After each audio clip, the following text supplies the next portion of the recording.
முருங்கைக்காய், கேரட்டு, மாங்காய் போட்டு சாம்பார் தான் வைக்க போகிறோம். எண்ணெய் ஊற்றி தாளிப்பு வடம் போட்டாச்சு. இப்போ நான் சின்ன வெங்காயம் கட் பண்ணி வச்சுருக்கேன். சின்ன வெங்காயம் இதில் சேர்த்துக்கலாம். சாம்பார் சின்ன வெங்காயம் போட்டு சேர்ந்து நல்லா டேஸ்ட்டாக இருக்கும். அது இல்லாமல் வெயில் ரொம்ப அதிகமாக இருக்குது இல்லைங்களா? சின்ன வெங்காயம் சேர்த்துக்கிறதுனால நமக்கு உடம்பு சூடு குறையிறதுக்கு ரொம்பவே உதவி செய்யும். அதோடு கூட கான்ஸ்டிபேஷன், மலச்சிக்கல் பிரச்சனையெல்லாம் இருக்காது. ரொம்பவே நல்லது. நோய் எதிர்ப்பு சக்தி அதிகப்படுத்தி கொடுக்கும். ரொம்பவே நல்லதுங்க. நான் ஒரு 10-15 வெங்காயம் போட்டுருக்கேன். கூடவே தக்காளியாக சேர்த்துக்கலாம். இதுலேயே நம்ம உப்பு நமக்கு தேவையான அளவுக்கு சேர்த்துக்கலாம். நான் 2 ஸ்பூன் சேர்த்துக்கிறேன். உப்பு போட்டு நல்லா வதக்கிக்கலாம்.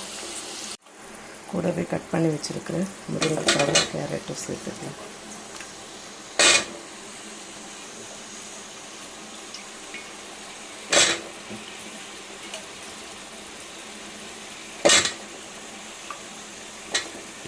இதில் குழம்பு மிளகாத்தூள் ஒரு கரண்டி போட்டுக்கலாம். சாம்பார் பொடி போடுறதுனால காரம் கம்மியாக சாப்பிட்டா நல்லது. ஸோ இதை கொஞ்சம் நல்லா கலந்து விட்டுட்டு தண்ணி ஊற்றி காய வேக வச்சுக்கலாம். கொஞ்சமாக தண்ணி ஊற்றிக்கிறேன். ஸோ இந்த காய் வேகட்டும்.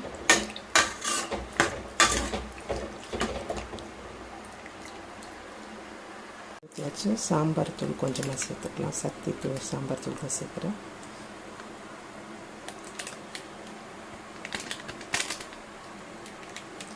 பருப்பு ஏற்கனவே நான் வேக வச்சுருக்கேன், ஊற வச்சு. அது கடைஞ்சி காய் வெந்ததுக்கப்புறமா மாங்காய் சேர்த்துட்டு அந்த பருப்பை சேர்த்துட்டு கருவேப்பிலை, கொத்தமல்லி தூவியாச்சுன்னா சாம்பார் ரெடி ஆகிடும்.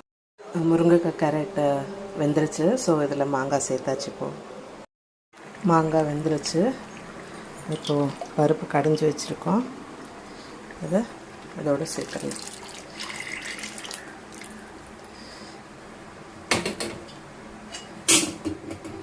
நல்லா கலந்து விட்டுக்கலாம். கலந்துட்டு ஒரு 5 நிமிஷம் கொதிக்கட்டோன்னு இறக்கிடலாம். இந்த இறக்கிறதுக்கு முன்னாடி ஒரு 2 கரண்டி நெய் ஊற்றி இறக்கிட்டோன்னா நல்ல மணமான சுவையான சாம்பார் ரெடி. நீங்களும் செஞ்சு பார்த்துட்டு எப்படி வந்துச்சுன்னு கமெண்ட்டில் கமெண்ட் பண்ணுங்கள்.